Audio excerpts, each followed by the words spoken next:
Just going to go along the side decks.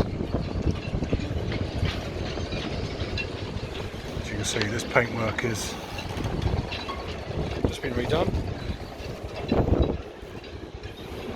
Stainless steel windows.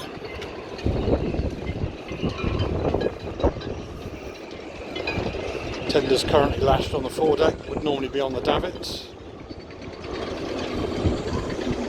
Life raft, which I suspect is needing a service.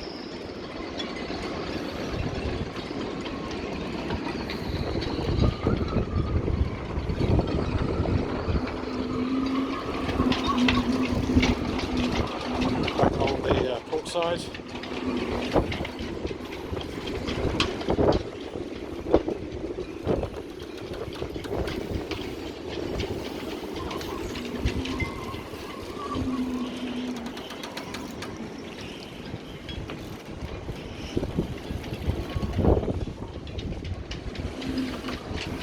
There we have it.